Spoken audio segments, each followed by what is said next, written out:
Hi, folks. Welcome to the ICC Men's T20 World Cup 2026 show. Australia signed off their campaign with a, let's call it a dominant nine-wicket win over Oman and Kandy. In spite of all the pre-match chatter that was coming in from the Oman, captain, Australia still held their nerves and pulled off a win, right? In this episode, we'll obviously be breaking down that match chronologically from Australia's decision to bowl. It felt like a tricky surface, but Adam Zampa, produced a game-defining spell in that way. And that opening partnership between Mitchell Marsh and Travis Head, sort of sealed that clinical chase. We'll also be focusing on like what really went wrong with Australia and their campaign itself. We'll also be looking at the Super 8s and how that is shaping up. I have Naman joining me today, a friend of the podcast and someone who absolutely loves his cricket. Join us. Naman, hi. First things first, like what have you made of the World Cup so far and how is it treating you? Because the triple headers must be really hectic, right, with life in general? Yeah, hey Neha, thanks for having me on the show again. It's been a crazy World Cup. Honestly, 3 weeks back in the build up to the World Cup, I mean the way things were lining up, not that much excitement in the air. Everybody was expecting that the major teams will just go on to do their jobs and the associates will come. The lower seeded teams will come and participate for the participation certificates. However, the way it has panned out, the associates competing, teams like Italy, Nepal, really giving it a fight. It's been a crazy journey. I mean, right from the very beginning, the very first game we saw, Pakistan versus Netherlands, where Netherlands are this close to snatching it away from Pakistan. I think that really set the stage on fire, and I think probably that's what a lot of these teams looked at, and they got a lot of spirit out of it. They got a lot of confidence out of it. That yeah, this is a format where on your day, on their day, any team can beat the opposition. So it's great. It's honestly amazing for the sport as we know it, because for to democratize the sport, to make the sport a global one, given viewership, attention spans, and the entire commercial aspect of things as well. This format is the one which is going to take cricket global. I mean, as of now, maybe there are 8 to 10 teams. Which 5 years back probably there were just 8 to 10 teams who were really competing in the sport. But today we can see in this 20 team event, every team is putting up some fight there. No team is now getting steamrolled anymore, and that's what you would want to see in a competitive sport. So it's been a great World Cup, and I was not a big fan of T20 World Cups happening every 2 years, but I think this is the year where we can see that it happening every 2 year, being a 20 team event, it gives time to the teams to really recalibrate and be in the process throughout of preparing for the next one. So it's been absolutely amazing. Haven't been able to follow it as religiously as I would have loved to, with headers, ongoing work schedules, and other things going on in life. But how much ever I've been able to, it's been a crazy journey. Yeah, couldn't agree better, Naman. Like it gets very hectic, right, with three matches. But again, like in our chat, obviously, I know nobody going on to say most important game for cricketing history to remember, right? Match 40, Australia versus Oman. Let's probably get your first thoughts itself, Naman. Like even though Australia were already eliminated, for you, somewhere do you think this performance finally reflected the level that was kind of expected from them in this tournament? I know they were grappling with a lot of injury concerns and a bunch of other things happening back end as well, but perhaps a great way to sort of end your campaign on a high? I believe it was necessary more from an internal perspective than from an external perspective. Outside, everybody knows the kind of ruthlessness the Aussies are bringing on the field every time they take it. However, this World Cup was not the case, and outside murmurs are there, noise is there, and we know that T20 is not really a format that Australia focuses as much on. It's the Test, it's the Ashes, it's the BGTs that they are more concerned about. It's the WTC that matters more to them.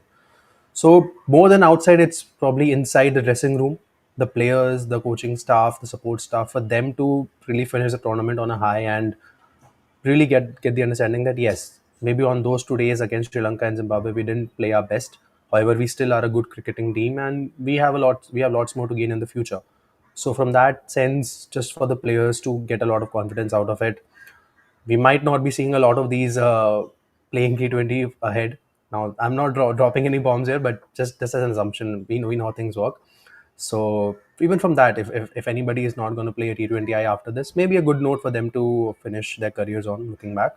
So it was important for them to win, just to end the campaign on a high, and then hereafter, let's see how they navigate the road. Because if you remember, even back in 2021, when we lost those two games against New Zealand and Pakistan and did not make it to the further rounds, we saw the shift that came in the entire system. And leading up to 22, the little changes that were made, and the mindset had really shifted then. And we know how 22 again became a heartbreak, but then 24 went the way that it did, and then since then we've been on a roll. So probably it might end up being that sort of a campaign for them to really understand what the T20 game needs, which they have over the past. But probably this is a bigger push towards moving in the direction that they probably need to in order to keep pace with the way the sport is progressing at the global stage. Yeah, a proper wake up call in that regard because even Akshat, going on to add in our live chat that who expected Australia to lose two games in the group stage, right? Two super overs in one game. 2026 T20 World Cup is delivering an entirely different script, altogether. And as we talk, later in the day, we will see the Super 8s get underway with Pakistan and New Zealand locking horns. We will talk about that in the due course of time as well. But I think, yeah, this comment too sort of makes sense to shut the noise around the team. Australia came up with a statement victory itself. Again, Naman, just talking about match 40, Australia versus Oman. I know it was going to be a very predictable outcome. Most of us had, gone in with that expectation. But even just looking at the toss and conditions itself, Australia chose to, field first on a surface that had been under covers. Like, how much do you think that early movement sort of shaped the game early? And were you just happy with the kind of decision they went in with? I mean, in T20, you mostly like to chase, and even in those conditions, since there was a bit of cover, you could expect a bit of movement up front, which Bartley really extracted pretty well. So that way, it proved to be a great point, and the way the bowling started off, picking up early wickets, breaking partnerships at every step. So I think it was a good decision at the toss, and then again, like you would probably expect to bowl out an opposition like Oman at a cheaper score. Maybe not in this World Cup, but in general. So probably that's what they were looking to do. And then the way the openers went out and they tried to chase the total. So it was a good decision at the toss, and I believe the bowlers also executed their plans pretty well. And the movement exactly like this was this level of movement that their pacers would have been hoping for throughout the tournament. And the day where they extracted it, they were able to pitch the ball up fuller, and they got those poles going haywire. Yeah, I mean, better late than never, as they say. And you could see, right, the impact that they had in the power play itself. Like, how crucial was Xavier Bartlett in, striking first ball, reducing Oman. And you could see, right, that they were under so mumuch pressure at 47 for 3. Even from that stage, do you felt like they could have probably crawled themselves out of trouble, or it was just Australia too good with the kind of start they had? Of course, if you lose your opener on the very first ball, it can really demoralize you as a batting unit, and especially if it's a country like Oman up against world champions like the Australians. So it would really set the tone of the dressing room a bit nervous, and thereafter the batters who would be coming in would keep playing catch up. And even there, like the movement did not stop for him just after the first couple of overs. They still kept getting a bit of swing. We saw how one delivery that Ellis bowled, he lost his control and gave away four wides behind the keeper as well. So they kept getting the movement and they kept getting the wickets as well. If you just look at the scorecard, one thing that's really reflective of it is that most of their dismissals, barring one or two, have been bowls or NBWs. So they have really kept things tight there. They've kept it on the stumps, and that's where the batters from the Omani team, they missed the line. They missed the movement that was coming in, and they ended up giving their wickets. So Bartlett's spell, again, getting back to it, extremely crucial. It really set things, set the tone right for the Aussies to just dominate, dominate, dominate. And we know when a team like Australia really gets on top of the opposition, it's very difficult for them to come back from that with their field placement, the way they are active in the field. They don't really give a lot of chances away. Though Maxwell did give away a simple one, but that's a different story. However, again, like if you look at an opposition just from a mental perspective, more from an on-ground play perspective, it's really difficult for a team to crawl back from that position where you lose your 2-3 wickets within the power play, and then the opposition has world-class bowlers like Adam Zampa coming in as first change and second change. Yeah, 100%. Because when you continue dissecting Oman's innings itself, right, I think the lack of partnerships proved to be the biggest issue for them. Wasim Ali and his fighting 32 does become like a massive talking point there. But Naman, for you, was it more about just the way Adam Zampa was operating, right? I think his spell completely shut the door on any recovery phase that Oman was trying to look for. Glenn Maxwell coming later into the attack. So a complete, bowling effort by Australia there and literally giving nothing away to that Omani batting lineup. Absolutely. From a bowling perspective, they kept things really tight. Even Adam Zampa, even Glenn Maxwell, the few overs that he was bowling in the middle, they kept things very tight over there. And the Omani batters actually kept going for shots over there. They did not really try to soak in a lot of pressure, try to build partnerships. They were trying to look for release shots all the way. They probably knew that it's like do or die situation for them just to get some runs on the board, and maybe that's the mindset they went in with. That okay, we don't care if we get all out for 100, but let's try to get at least a 180 on the board, 200 on the board, despite the situation that we are in. There was nothing to lose for both the sides, so I think Oman just went with what they did. And over there, just better execution from the Aussies and poor shot selection and poor execution of the shots by the Omani side just gave us the result that it did. And again, not stitching partnerships is never crucial. If you just manage to get one boundary every over and pick four singles, you're scoring at eight and nine and over. And that's sort of mindset is something which you would get with a lot of experience playing at this level. Which for Oman again, it's pretty it's quite a rising nation in cricket. And as they play more games at such stages, they will realize that there are certain situations, there are certain stages of the game where you can probably just take 4 5 overs to reassess, recalibrate, keep the score moving, build a partnership. Because if you build a partnership, the opposition also comes under certain pressure. But if you keep giving those wickets away, the opposition is feeling that okay, every 2 3 overs and we are getting a wicket, nobody is settled in, and it's never easy for a new batter coming in to just really acclimatize to the conditions that are out there. So altogether, I believe it was good execution on the Aussies, and at the same time, not the best thinking on the Omani side. Yeah, very true. Because let's continue the discussion on Adam Zampa himself, right? I think the way he's been bowling this tournament for Australia has been great. Sportsman again, going on to echo similar sentiment that Zampa's performance has surprised me last two matches, particularly in this one, right? Picking up those 4 wickets, giving away just 21 runs. He was quite economical as well. Naman, anything in particular that has really stood out for you about Zampa, the way he's been going about with his craft, and in spite of all the criticism and people constantly writing him off, he still comes up with performances like this, right?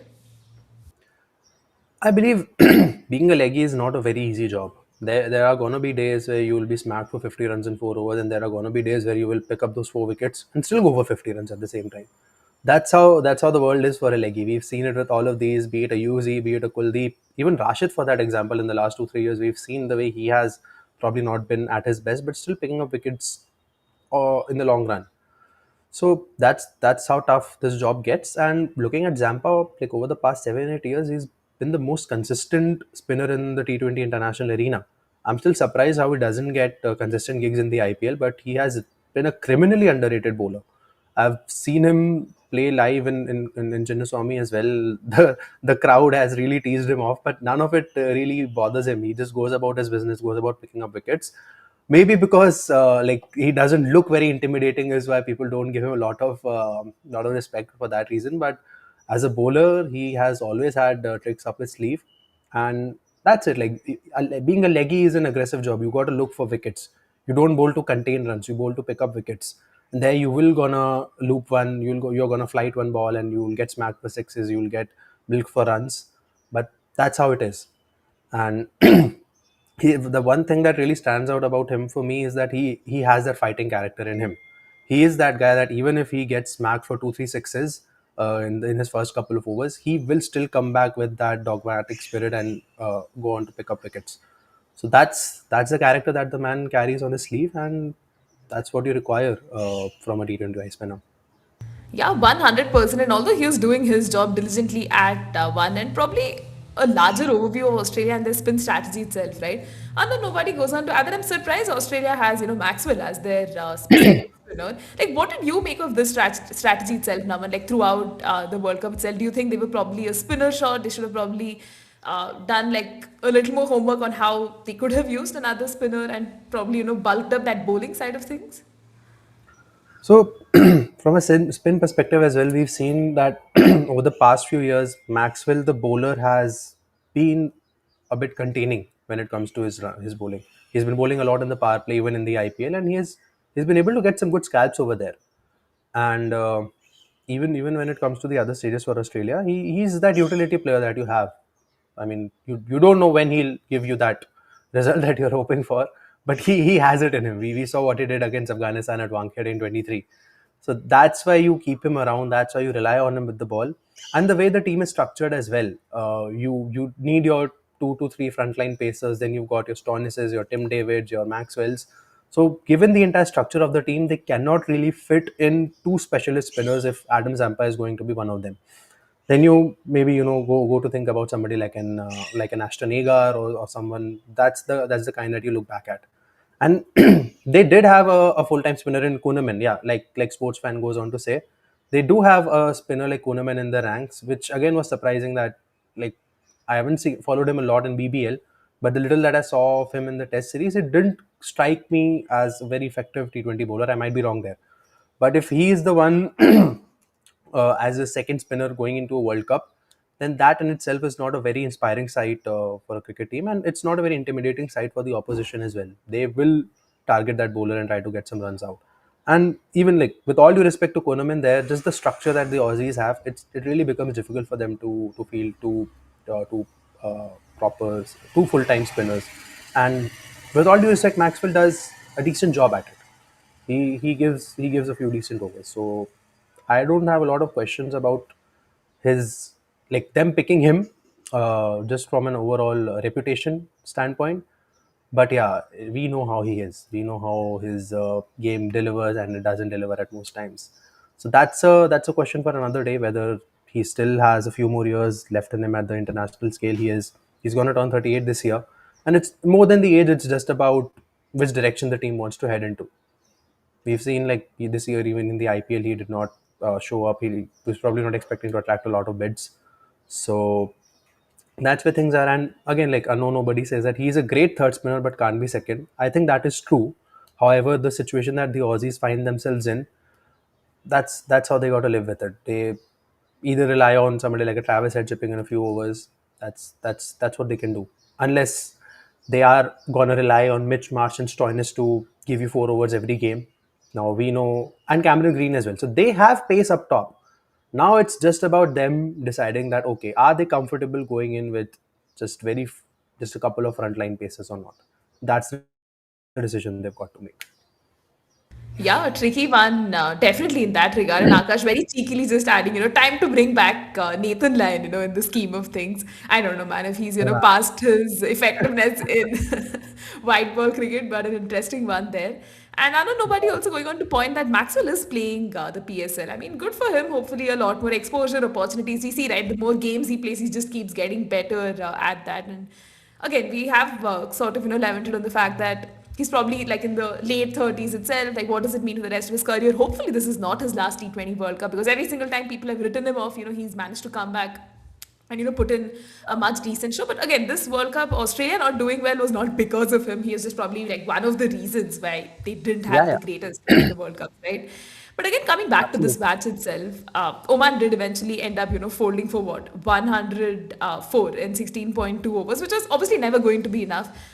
You could probably say, a batting failure at their end, and probably even how Australia was just so disciplined with their bowling plans. But Naman, again, just the way Australia went about with their run chase, right? It was like as if net run rate and points were on, at stake. Mitchell Marsh and Travis had ultra aggressive power play. You could see, right? The intent was to sort of just release frustration and get that W on the board before 10 overs. How much of that run chase did you thoroughly enjoy? Great. Yeah. Just one thing, just a correction from my side. They did field just two frontline paces in Bartlett and Ellis, but just the entire composition, the way they are looking at batting till number eight, you've got somebody like a Stoinis coming in at number eight. Maybe it's the entire structure that they were looking at, the combination that they were looking at. So it's time for them to reassess whether it's the best bet, because we see even India is probably now going in with batting till number eight and then the three bowlers, but they are ensuring that the bowlers that they have are good enough for all the stages. Maybe it didn't happen for Australia, and maybe because of the unavailability of Hazelwood and Cummins, it really impacted them that hard, and they were just clueless when it came down to getting in reinforcements. And the fact that Hazelwood's replacement ended up being Steve Smith, that in itself speaks about the readiness that you have outside of your top 15 or top 16. So that's an area where they really need to look back at their domestic circuit at the BBL level, where do they really have talent coming up who can take the international stage? because not a lot of the stars, not a lot of BBL stars play franchise cricket all over the world, especially in India, especially in the IPL. You've got your Bartlett coming in, you've got your Ellis coming in, but even they are not consistent features. Now, they might do well in the Aussie conditions, but when it comes down to the subcontinent, they are not really that well acclimatized with it. So that's somewhere where, from an overall preparation perspective, they need to maybe look at their plans a bit. So yeah, just a little bit of correction from my side.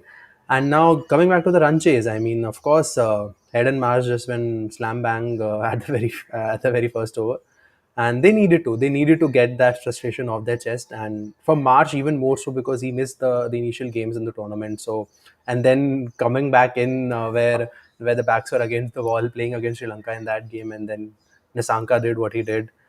So he really needed to get some load off his chest, and Head also complimented him pretty well in that direction. So it was good batting from their side, but then again, the Omani bowling was also not that great. But the way they smacked, that's what you expect from a Marsh and Head when they're opening the batting together. It's a fun chase.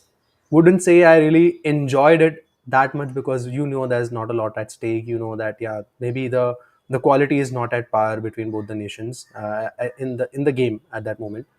So good chase, good for them to maybe get some frustration off on the field. I'm sure they might have gotten it off the field as well. But yeah, good sides. Yeah, because a very commendable 93 run opening stand, Mitchell Marsh and Travis Head. And even after Travis Head fell, right, Josh Inglis coming in and, scoring that 6 ball, 12 runs to, pretty much seal the match in 9.4 overs itself. A few questions coming in our live chat, Naman. Unknown nobody going on to say Oman played like they never existed. I know slightly harsh criticism there, but like really they were listless with their bowling plans. And there's only so much you can do, right? I think the funniest thing from Oman's like this bowling effort was Shakil Ahmed, right? The way he just chased the ball, like Yeah, pushing the wicket keeper. I remember like he was just so excited to get that catch and do the whole Sue yeah, celebration. So I think that was like definitely a high point for Oman. Not to take away anything else, but like that was really hilarious.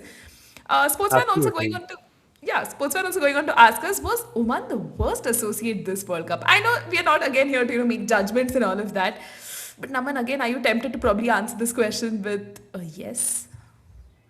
I wouldn't go on to say worst or best in that regard. I think the reality remains that these are probably not full time cricketers that are representing the country there.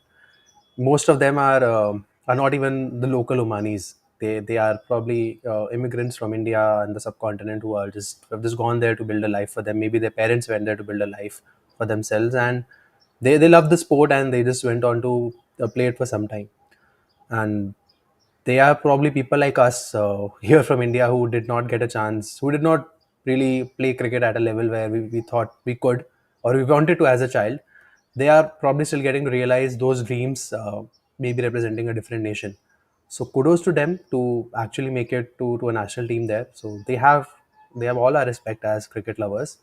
Then of course it comes down to how well are you able to prepare, how well is the country supporting you from a preparation standpoint, and you have your main job out there. I'm not really aware about what are their full-time careers, if they have, is cricket their full-time career. I'm not aware, it's just an assumption that I'm talking upon, but that's how most of these cricketers are in associate nations, and in a country like Oman. So kudos to them for putting out a performance, how much ever they did, and I won't. Let's give them some more time to really mature at the global stage. Let's see how much cricket they're able to play against bigger countries, against countries of their own league, and let's probably give a judgment on them being the best or the worst associate in a World Cup, maybe 2 3 World Cups down the line. If they are able to come back with a better performance, we've seen how teams have really improved over the past few years. I mean, 10 12 years ago, nobody gave Afghanistan a chance. They were steamrolled in the 2015 World Cup, and you know what happened 4 years later. So let's give them some time. I'm not saying they will definitely improve, but yeah, calling them worst sportsman, I believe, would be a slightly harsh comment. Maybe not entirely untrue, but a slightly harsh comment to make. However, yeah, we need these teams for the sport to grow. We need these teams to keep coming up, to keep preparing, to keep planning for the sport to grow. So let's take that positive out of it, I would say. Yeah, and the fact that they made it through all the qualifiers and actually make it to this stage speaks volumes, right? So let's probably be patient and see how they manage to sort of take the learnings from here and continue to progress. Sportsman going on to also And one mention that. more, sorry, just one more point to add here. They are probably the only associate nation in the World Cup who were facing all test playing nations in their group. So we've got to give some observation there as well. Like although Ireland and Zimbabwe do not play a lot of Test cricket anymore. They're not there in the WTC, but even then too, they are still a full time member of ICC. They are still a Test playing nation. So you've got to give that some consideration when we make such a comment. No, that's No no, that's offense, sportsmen. I mean, it's all right for everyone to have an opinion, but this is just what I feel. no, Naman, that's completely a fair assessment there. And again, this was just, not us passing any judgment also, but just like, Yeah. sharing our opinions itself. But furthering the discussion, again, sports fan going on to add that Marsh and Head started well in the Sri Lanka match too. It's their middle order, I guess. That's the issue, especially in these conditions. Naman, again, this is Australia we're talking about, right? I know Mitch Marsh missed the start of the World Cup because of his injury and all of that, and like they were still trying to figure out how their opening combo would look like. But that middle order itself, right? You have Cam Green, Tim David, you have Matt Renshaw, Glenn Maxwell, Steve Smith warming the benches, Marcus Stoinis. This is like the perfect lineup you'd want to see. Every IPL team would love to have players like this. But do you think it was more of a collective failure from Australia's end that they just couldn't come up with batting performances that were of repute? Definitely, that's a very good insight that sportsman has brought up here. The openers were getting them off to decent starts, but it's the middle order who didn't really get in, who didn't really build partnerships that were required. And collectively, it's not that somebody stood up at different points. Collectively, as a unit, they did not deliver when it mattered. We saw Renshaw put up that one knock, which was I was quite surprised that he played so well in that game. And what do you know, the next game he's not even playing. So that was a bit harsh on him as well, just from an overall team composition perspective. That the guy who really stood up for you in that game, you're not fielding him in the next one, and making way for Marsh by dropping him out. So that was very harsh on him. Maybe he was not there in your first 11, so probably that's where when Marsh came in, you had to drop him. But it doesn't make sense. I mean, if that guy has got those runs for you, probably play him. Probably pay some respect to the momentum that the guy has got. Probably pay some respect to the form that that guy has been in. But then again, we know that's how the Aussie culture is. You know, even if Gillespie scores a 200, he's not playing the next game. So that's probably what it boils down to. And yeah, coming back to the middle order, they were not at par. And I believe that a lot of it had to do with acclimatizing to the conditions. They have been amazing T20 stars when they are playing in their BBL. They have been pretty good in the IPL as well. We know how Tim David has set the stage on fire, Marcus Stoinis, Glenn Maxwell at times, and even Cameron Green. He's expected to set the stage on fire again when he comes back for KKR this year. So all the things have aligned on paper, but did they really, really get adjusted to the conditions in Sri Lanka? Maybe the answer is no. Maybe is it the conditions or the mindset that they were coming in? Maybe they thought that they can just go hell for leather and get those runs. But we've got to understand, like for 10 years back, probably you could slightly compare the Indian conditions with the Sri Lankan conditions. But especially over the last 2 to 3 years in the IPL, we've seen the decks that have been rolled out in India have been very friendly for run scoring. In Sri Lanka, although runs have been scored, it's not that way. There has still been a competition, a contest between the bat and the ball.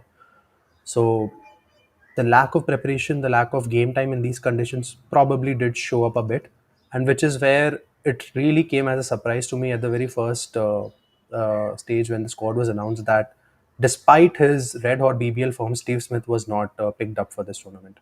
It happening in the subcontinent, I believe he should have been there right from the get go. I understand he's not really been around the T20 international arena for a long time, but it's Steve Smith and he's shown in the BBL that he is smacking balls like anything. Again, different conditions. BBL was in a different conditions in Australia, but he's Steve Smith. He understands these conditions better than anybody in that Aussie dressing room. Now Travis Head is beginning to get a better understanding of it, but you should have had him in the first place. And it's very it's funny as well as sad at the same time that the poor guy flew all the way to Sri Lanka only to field for 2 overs and then go back home. So yeah, there's a funny side to it and a sad side to it as well. Yeah, 100%. I think this question that Sportsfan asked us earlier is valid, right? Like, I'm very eager to know, like, is Smith still in their T20 scheme of things now? Or will his inclusion post World Cup, sort of take a backseat itself, right? Naman, valid point there. You fly the man all the way, from Australia to here on the back of a great BBL run. And the team is struggling, right? It would sort of make sense that you can beef up your batting with the Steve Smith 2.0, who was trying to just attack and do everything right in the BBL. Yet he doesn't get a game, right? Was it more about just Australia being not so flexible with their batting plans and all the things they had decided pre World Cup? And yeah, or just Steve Smith being unlucky, man, because it just doesn't make sense, right? Not even giving him one game. I thought this dead rubber versus Oman at least is where we would get to see him. Not the case, no? Yeah, so I believe first of all, Steve Smith as an individual, is he really looking at playing T20 Ice properly? Because he hasn't featured in their squads for a long time. Fairly so, he has not. Probably he's not. He was not looked at as a T20 I batter that well. He's not playing on many leagues across the globe either. So that's a fair call on the Aussie side. However, about him post World Cup, will it take a backseat or not? It largely depends a lot on him as well, whether he wants to play and how much is he prioritizing this format over the others. We know he's not going to play ODIs anymore, so it's the Test and T20 Is for him. Tests are obviously going to be the priority for him as it is for the pace trio. So first of all, it's about his mindset, whether he really wants to pursue it, and the scheduling is such that in Australia during their summer BBL and the Test matches happen at the same time. So because of that, he is not really getting as many opportunities even at the global stage.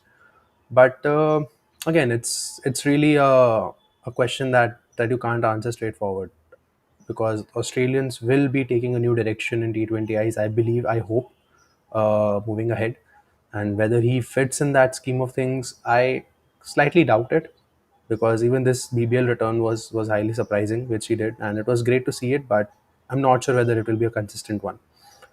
So it largely depends a lot on the direction that the player individually and the board and the entire selection unit wants to take ahead. Yeah, interesting times for sure, right? Because it is a slightly aging Australian side in that regard. They are headed for a transition as much as they hate it, love it, or whatever way they want to look at it.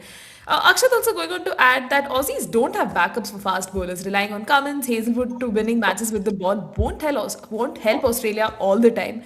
They should have good backups. And here's where, Naman, I want to get your thoughts on probably the grassroots system itself, the BBL, their domestic side of things. Do you think they have enough talent coming in from there? For the longest time, we've had a lot of names, just spring up, do well in the IPL auctions. Take the case of Nathan Ellis and so many other names, right, who just come in there but aren't able to produce the kind of impact, sustained impact that, the likes of Cummins and Hazelwood have done. Again, a reflection on how Australia is still trying to find those next best, bowlers in their lineup. I believe in the test arena they are still better.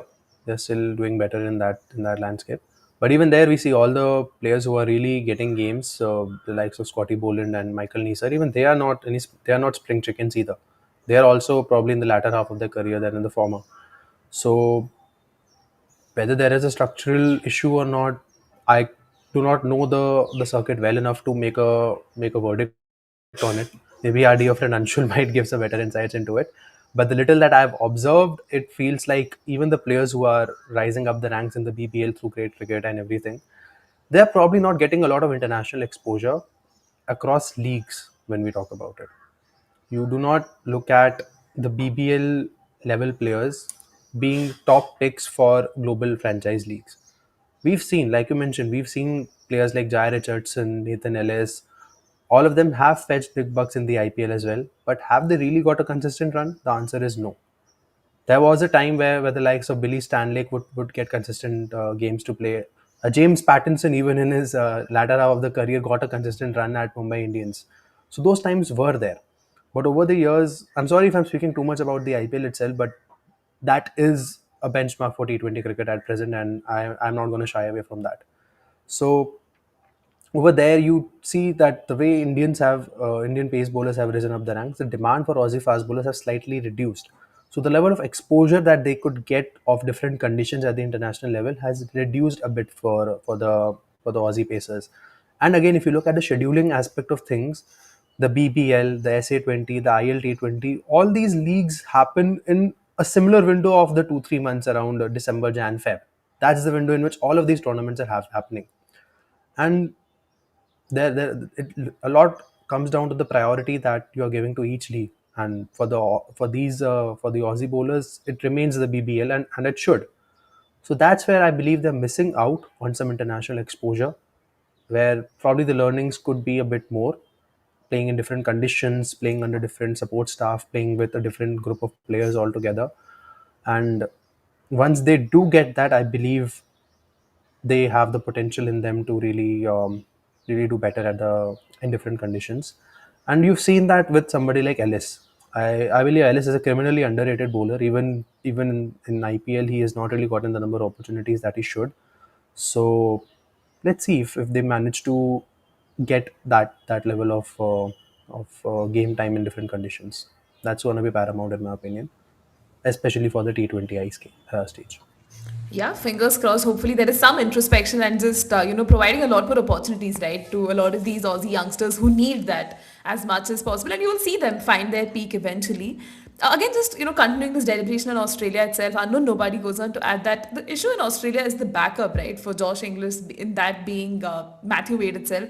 The youngsters are just not getting ready for the international stage. In fact, even in this World Cup, we saw, right, the likes of Cooper Conley getting opportunities, but him being used like so low in that batting bowling order at this point. I'm not even sure what they were doing with him. That proliferation of talent from the under 19 setup to the senior setup, I think, is something that's clearly not working out well for Australia. And Sportsman also going on to add that, yeah, Steve Smith has openly said that he wants to represent Australia in Olympics. So T20 is in his plans. It's more about Cricket Australia, and if they sort of give him those chances. Again, interesting times ahead. Not sure if they would still look at Steve Smith as an option, but he's there and he's expressed his interest to play this Olympics. And talking But about let's look Olympics at itself. it. Sorry, yeah, let's look at it a bit practically. For that to happen, he needs to get a lot of game time in the format for them. BBL he definitely can, but then it will clash with the summer, so he probably won't get a full season in the BBL. Then is he really getting? Is he really fetching a lot of interest in the international leagues, or is he open to them? If he really wishes to play, he should be open to these leagues and play a lot more there. And if he does, he gets the runs. There's the there's a major league cricket happening in the US, and that's where the Olympics are happening as well. I think that's the best way for him further. He gets a team. I think he did play in some team over there. He did get a gig there. If he does get it at a consistent level over the next 2 years, he can make it. But then it really has to be a conversation that has to be had between them. And the board also needs to back him for that. If the board feels that he is the guy to take them, then wouldn't be surprised if they can name him the captain for that tournament. Because he is an astute leader. He is one of the best cricketing thinkers of modern days. So it's a conversation that has to be had, and it has to be come to a it has to come to a conclusion in the next couple of years, because 28 is not just Olympics. There's a T20 World Cup as well, and you cannot have Smith representing you just at the Olympics and probably not at the T20 World Cup. If if the scheduling is such that the teams will largely remain the same and there are not going to be a lot of overlap like it happened for the Commonwealth Games, then the teams have to be largely remain the same, and that's a conversation that has to be had. Is he there in your plans? Is he going to play the next T20 World Cup and the Olympics for you? And probably that's where he calls it a day. That's a conversation to be had. Yeah, and Is he definitely. sorry, is he capable enough? Absolutely he is. It's just the direction that they mutually agree upon. Yeah, I mean, definitely interesting times in that regard, right? Because as much as a lot of us vouch for, having young teams and, let's send in the young crop, you need that one experienced person to be there. Hopefully, it doesn't then end up eventually becoming a situation between Australia having to choose with Glenn Maxwell and Steve Smith, right? Both of them will be very much, like 38, 39 at that point in time. And I think other nobody had brought in this comment too, right? That Smith is playing like all franchise cricket, MLC, the 100 PSL. He is in some way or the other like doing that. But again, the He question has really is set the stage on fire in those leagues. exactly. Oh, great! Yeah, he even if he has gotten those gigs, he has not really given his best at those places. So it doesn't, those performances don't do justice to the brand that Steve Smith carries, the expectations that you have from Smith. And let's be honest, these leagues are all about business. If they do not see a return coming out from a certain player, no matter the repute, they are not picking that player. We've seen it fairly recently in our own league, and that's how all the leagues are gonna take you. So even if he's showing up, maybe the returns, if he would have getting those level of returns, I'm sure he would have been in the scheme of things for Australia much more regularly, much more consistently. But the fact that it has not happened is a sign. But then again, it's, you do not write off a player like Steve Smith. So I will not write him off. I will not doubt his potential or his capability. It's just about what they decide on. Yeah, definitely. And time will tell us, what is the direction that Australia wants to take. And at large, Naman, let's probably, look at Australia's campaign as well. Quite the forgettable group stages for them, right? They finished with just those two wins. They missed the Super 8 bus. The losses to, I think, Sri Lanka and Zimbabwe really compounded their struggles itself, reflected a lot in their tactical failures, execution issues, under pressure as well. For you, Samir, do you think Australia is still sort of, searching for that settled T20 identity post their 2021 title run? And it was just insane, right? No one really had given them a chance in 2021, but they pulled off something incredible. Mitch Marsh was reaching his peak, and he has not stopped since then. But like you don't win a tournament on the back of just one player, right? You need the rest of the team to step in. So for Australia to find that settled T20 identity, what's going to be crucial? I believe this was a great chance for them to go all the way, to go the distance. They had brought together a good unit. They had brought together a good batting unit with the likes of Tim David there in the engine room. He has been setting the stage on fire across leagues, across the international stage. It was just very unfortunate that the middle order didn't show up in the tournament. And they were doing some work, but it didn't pay off. And again, coming back to the point that these were players who were, some of them were reaching their peaks, some of them were at their peak, and some of them were just falling off their peaks. So, but altogether, it had experience, it had youth in the form of Cam Green, it had aggression in the form of Head and Marsh. But it was a great opportunity, which probably because of the injuries and availabilities, they could not really go all the way. But then again, no excuses. They are Australia. They're a world class team. Now they need to reassess, and let's see. They've lost out on a great opportunity, and it's going to be a thing to be seen how many of these players are there around till 28, how many of these move on, how many of these are left back.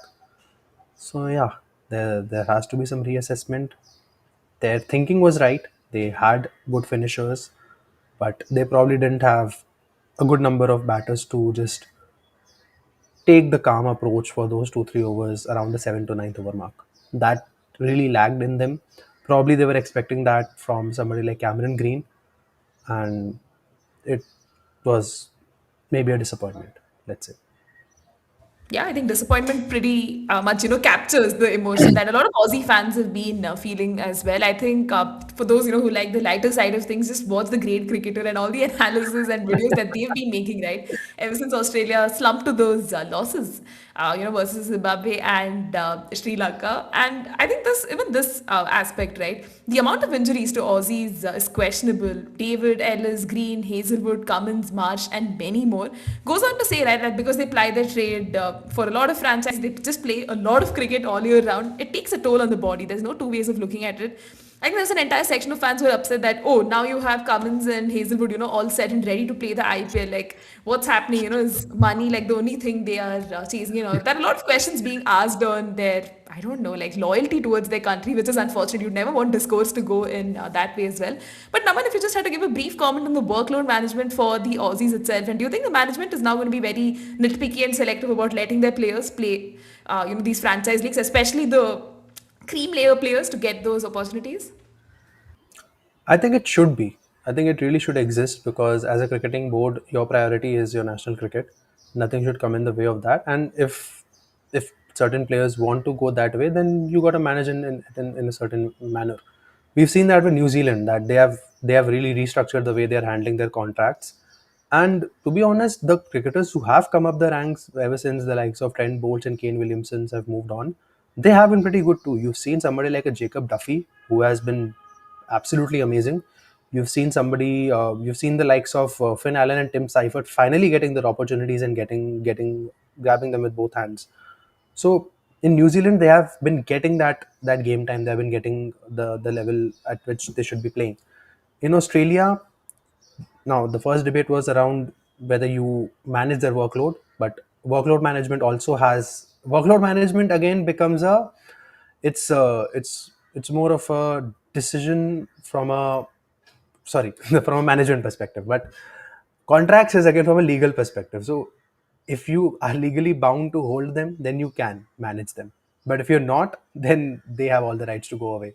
So do they have the kind of structure to enforce on their players that, hey, franchise cricket, pick one league, play that, pick two leagues, play that, beyond that you're not going anywhere? And the boards do issue the NOCs for all the cricketers. So if they really want it to be a formal enforcement, they can decide to come up with it. But I'm not sure whether they're going to be doing it. Now, Australia is one of the better boards. It's one of the better paying boards. I'm sure at no point would commercial, uh, at no point commercially lucrative leagues are going to hold them back from playing for Australia. So again, coming back, questioning their commitment, especially for the likes of Cummins and Hazelwood, questioning their commitment to the country is totally out of the picture. They have given up on IPL contracts during their peak uh, to prioritize playing tests and ODIs for Australia, all the three formats for Australia. So that's definitely out of the picture. It's just unfortunate that this time around the World Cup was happening before the IPL, and that's why the optics are such that these questions are going to come up. But no, they have shown time and again in the past that their priority remains Australian cricket, and they have given it their all. So for these folks, at no point will I bring that question up. And injuries are always unfortunate. Like it can happen to anybody at any point of time. We've seen one of our prime batters who is in his prime age right now, prime form, Shreyas Iyer. The poor guy has just kept getting injured and injured at crucial stages in his career, and it has really derailed it at a long time, for a long time. But yeah, let's you can't really question loyalty because of unfortunate incidents. There has to be management, there has to be prioritization, and these guys have prioritized when it mattered. Bit of Yeah, that's controversial opinion. Maybe our side in our country, some players have probably not, but these players have. Yeah, and there's no two ways of looking at it too, right? Mitchell Stark, I think, leads the pack there. So many times let go of IPL opportunities just, prioritize playing for his country. It's the same case with this. Probably it's also a reflection of how poorly, I don't know, scheduled the entire cricketing landscape is, right? The fact that you just finished this T20 World Cup, throw a stone, the next thing you know is the IPL itself, right? I think it's just jam-packed. There's literally no breathing space at all. And I know nobody also just going on to add that it's not franchise leagues, more about workload management. Only playing major series for small series, they probably have to try backups. And that's how you'll sort of understand like what is your bench strength looking like? Are they good enough for the international level? I think this is something that India has done successfully, right? Although it drew in a lot of criticism, like why are Virat and Rohit, just like nitpicking and playing selective series? Why don't you have them playing all? Does reflect on the workload management thing. In fact, I think recently too in the Hindustan Times, there's this entire article about, has the cricketing landscape like stopped giving us like all format players? Are we just focusing on, players for specific formats? Which is, I think, an interesting discussion, debate, call it what you may, for another day itself. But Naman, yeah, like Australia did have a very forgettable World Cup across their batting and bowling departments. We saw, right, things didn't work out. And fair to say that Australia has struggled to sort of adapt, right, tactically to modern T20 trends. And hopefully this World Cup has given them a proper wake up call. But let's actually take our conversation on to our next segment where we were going to, just briefly preview the Super 8s that starts today itself. Again, Naman, for you, just looking at the Super 8s groupings itself, like which group immediately feels tougher and just you're excited to see them play their matches? Yeah, quite excited, and can't pick a tougher group out of the two because we've seen how this World Cup has thrown surprises left, right, and center. So can't say if a group is it's really neck to neck with all of them. But just for the heck of it, if I have to pick, maybe the maybe group two is where things can get a bit tricky for everyone, because just for a single fact that the other teams, your Pakistan, New Zealand, and England, their players have not really had a lot of game time in Sri Lankan conditions. and that can come down to haunt them in a way. Pakistan has probably played a bit more, but for New Zealand and England, I'm not sure how much of exposure their folks have got in these conditions. So it can be slightly tricky for them to get wins there. And yeah, I think like Sayed goes on to say, Pakistan were better prepared for those conditions than New Zealand. So I believe New Zealand and England might be slightly at a disadvantage in their setting. But when it comes to the other group, Group One, I believe most of them have gotten an exposure to the Indian conditions. West Indies played all their games in India, and Zimbabwe, although they probably played in Sri Lanka, they have been able to acclimatize better than most teams have right now. And a lot goes on to Zimbabwe again because they have been playing this format consistently. They have come through the qualifiers, they have played all those games before the tournament. So they have that momentum, they have that team structure going in.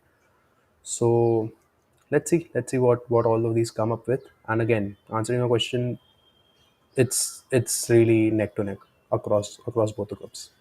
And that's exactly how it should be, right? The moment things get too predictable and you're like, yeah, India and South Africa are going to make it from this group, Pakistan, Sri Lanka from the other, it just takes away the entire joy and fun from it. And in our live chat too, right, we have a lot of excitement. Sports fan goes on to say, excited to see what Zimbabwe and West Indies come up with in their Super 8s. Also West going on to Indies, say, absolutely.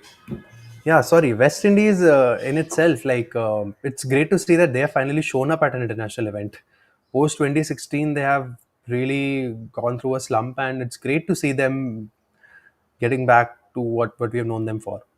And their games have also been quite convincing, although maybe England was the one game where they really had to put up a better performance. The other games, you would expect them to win, but it's good. It's been good to see them finishing at the top of that group. But yeah, let's see how they now do in the Super Eights.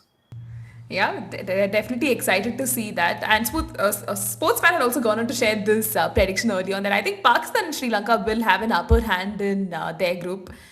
Good call there. And Sudipta going on to say that South Africa will probably play another final. Now, I mean, I'd probably save this for later itself, but if you just had to, Yeah. right off the top of your head, think of semi-final predictions and who will eventually end up making to the finals, do you have ready names in your head? Although it's neck to neck and extremely difficult to predict.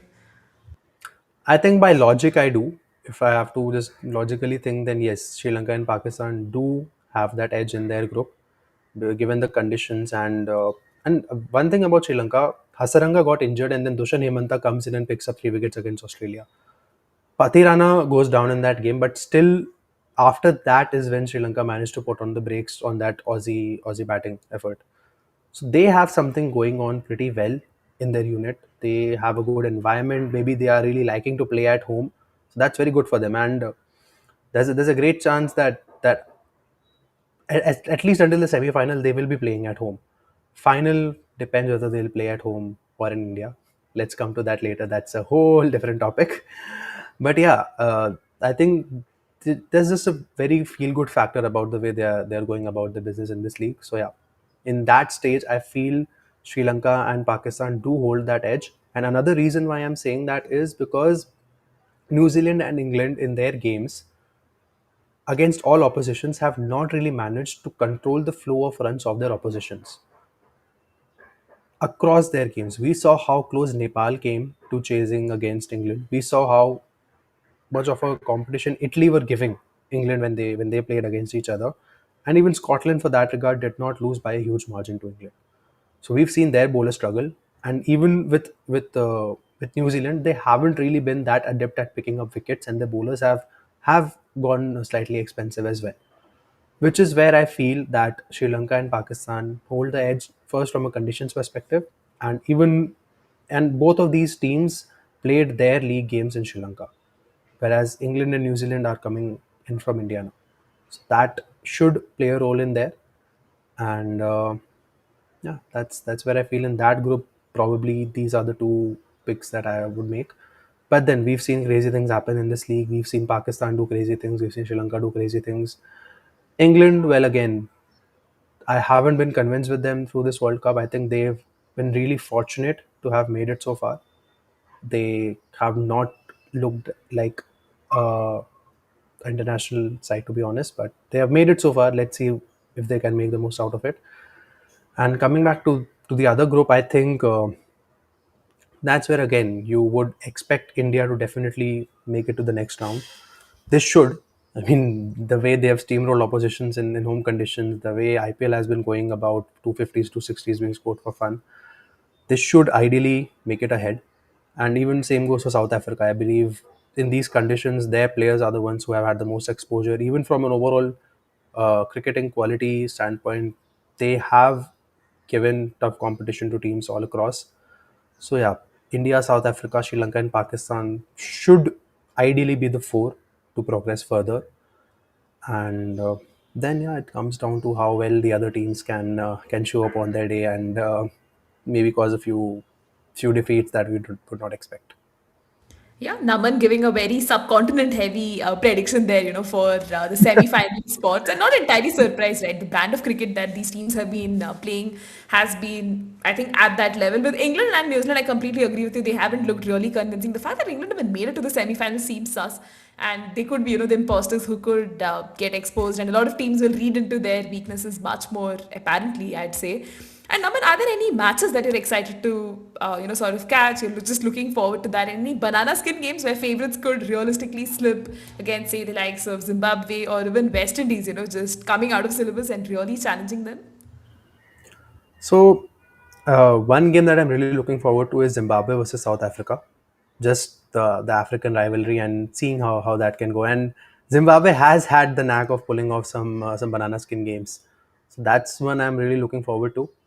And Zimbabwe, West Indies. So again, across the two groups, in Group One, I'm looking forward to Zimbabwe, and seeing if they can win a couple of games there. It will really change things around, and things can come down to net run rate when it comes to qualification for the semis.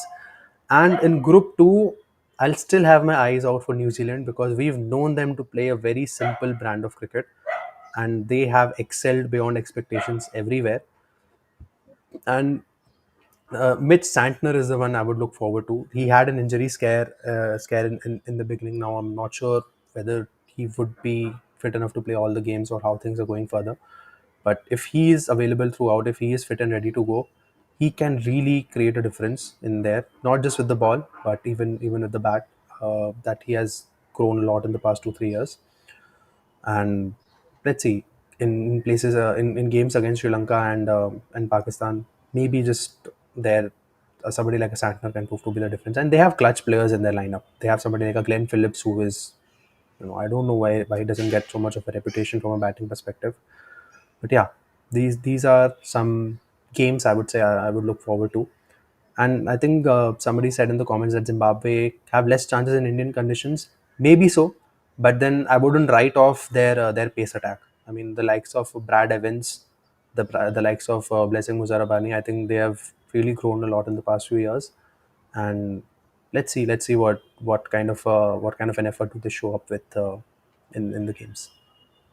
Yeah, agree with you there, Naman. And even unknown nobody going on to say that New Zealand have to play Conway in place of Allen to, sort of tackle spin because we've seen Conway, right? The experience he shows, having played for CSK in the past, the kind of qualities that he possesses against spin could really, really come in handy. And I think Syed, there. Sorry, sorry. I believe over there, Rachin has really complicated matters because until the last game he didn't really show up at the World Cup, but the 50 odd that he got in the last game, I think there was a great chance that Conway might have replaced him in the side. Now, who would have batted up top, who would have batted at three, would have been a different conversation. But now that he did score that 50, it's a tricky call to make. Do you leave out one of Allen or Seifert, or do you back Rachin because he gives you a few overs with the ball as well? That's gonna be a call to make. Yeah, and a very tough one in that regard too. And even Syed going on to add that England will play all their matches in Sri Lanka. They have just won a series versus Sri Lanka in Sri Lanka, which makes them, like interesting competitors in that regard. But yeah, guys, we'll keep our predictions coming in. But the World Cup, will continue to throw us some very surprising results as it should be. But Naman, almost as we reach the end of our discussion, do you have any last and final thoughts? The Super 8s begin today. A lot of us are looking forward to it, not because, that, hey, it's just like one or two matches in a day, but like at large, the quality of cricket is going to be next level. And even the preceding that did happen, right? Almost coming to fruition, except with a few changes here and there. But all in all, just concluding word. Bring it on. Let's see whether teams live up to their reputations, whether there are a few more upsets coming along. Although we cannot use the word upset anymore. These are world class teams who can beat anybody on any day. So really excited to see how things go in further. And the biggest question now remains is where the semi-finals are going to happen. Where do teams end up in their respective groups? Because if India is finishing at number one in Group One, and if Pakistan is finishing at number two in their group, that is probably going to be the semi-final clash. And if so, where will that game happen? Now, I'm still wrapping my head around how the the logistics will be panned out, how things will be finalized. If somebody knows, please drop it in the chat. What will happen if, in case this scenario happens, where India is at number one and Pakistan, if India, let's say India, South Africa are one and two, and Sri Lanka, Pakistan one and two in the other group. That way, Sri Lanka, South Africa becomes one semi. India, Pakistan becomes one semi. How does that game happen? Where, who plays where? Or if, even if India and Sri Lanka finish at India finishes one, Sri Lanka finishes at two, who plays at home in that case? So that's a question, and I'm wrapping my head around, guys. I probably haven't been able to read through the fine print of if then else what will happen. But if anybody knows, please drop it in the chat. I'd like to know that. I'd like to see if I have to make a travel or not. Naman already making his travel plans very clear there, but I think it's going to be an interesting one if that does end up happening. In all likelihood, I think Colombo will be the venue, but then it hasn't been like mentioned as much. Sports fan going on to add that I think it's already decided that India will play its semi-final in Mumbai. Ooh, irrespective of But if it opponents. is But if it's India versus Pakistan, then what happens? If Sri Lanka and Pakistan are both finishing at top two, will India Sri Lanka be a semi-final even if both have finished at number one in their respective groups? Wouldn't that then be unfair that Sri Lanka is not getting to play in their home conditions, but India is getting to do that? So I'm just wrapping my head around the entire scenario. It's a lovely complication to have, just as a fan. I know, right? Like we leave the rest of the headache to the folks, who have to make the logistics. Yeah, But again, let's do that. a lot of speculation in our live chat too coming in that Sri Lanka travels to India mostly in this scenario, and that's exactly where the precedings and how that sort of I don't know backfired. Like again, too soon to say if it did backfire, but possibly a conversation to be had for another day at the end of the Super Yeah, 8 itself. indeed, indeed, indeed. True Yeah, that. but that's all, Naman. That pretty much does conclude our discussion. And fingers crossed, we get to see some great Super 8s games. And to all the folks who joined us in the live chat, thank you so much. We really loved having you on. We will continue to do this through the course of our World Cup. Naman will be joining us another time, so watch out for that. And yeah, Naman, thank you so much for joining us on a Saturday morning. We have couple of exciting matches today. We have Australia take on India. The women's T20I series that's going on starts at 1:45. Then we have the Super 8s match at 7. So it's going to be an action-packed day in that regard. But yeah, folks, please take care. Keep supporting Never on the Back Foot, and don't forget to check out Naman and his work on Instagram. And he's not on Twitter unfortunately, but like Instagram is still a good enough place. But to ensure and just follow him there. But yeah, folks, that's all for now. Thank you so much. Bye for now. Thanks, everyone.